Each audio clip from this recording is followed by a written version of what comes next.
Well, the hope here, Laura, is that this is a short-term event.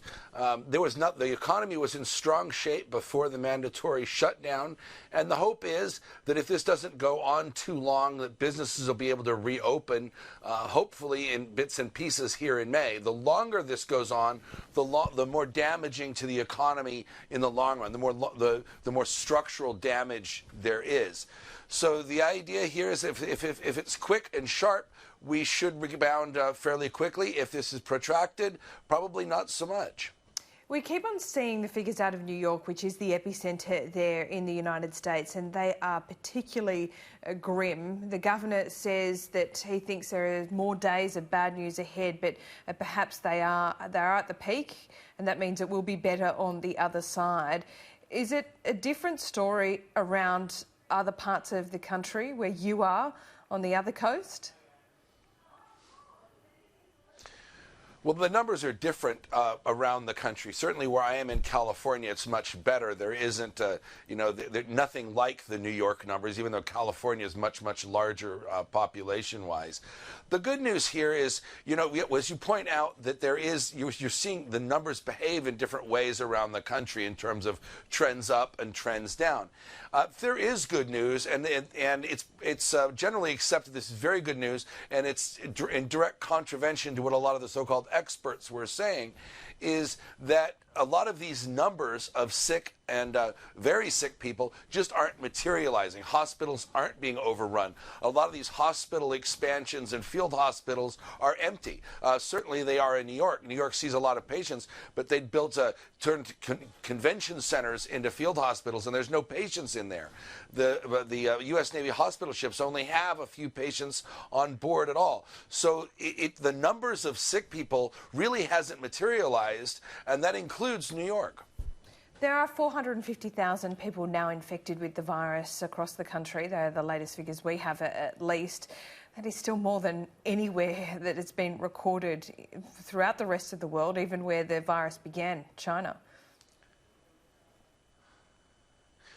Well, it's not a question of cases. It's the number of reported cases is dependent on testing. America has done more testing than any other country, has tested more people. The number that's a very different from matter than saying the number of infected. That's just the ones that were found. You can have a country that's full of infected people, but if they didn't have any testing, they'll report no cases. So there really is a disconnect between those numbers, as cases is a direct function of testing. What we suspect that we're seeing is that this disease is far more contagious, but probably far less lethal than anybody thought. Okay, Donald Trump has been talking about getting the economy back up and running. He hopes to do that by Easter. We're now at Easter and that hasn't happened. What are the latest predictions on when that might be able to occur? Well, the American Center for Disease Control head Dr. Fauci is certainly saying, making noises that certain parts of the economy will start to open probably in May. There's a human cost to shutting down an economy too. Food production doesn't slow; it decelerates. People lose their jobs, lose their homes, financial, emotional stress, and there is a public health dimension to an economic depression also. So we got to see where these numbers are and try to get the economy open as quickly as possible, but responsibly. People can still wear face masks. They can still stay a few feet from each other. They can still wash their hands. And we can still isolate the more vulnerable sections of the population.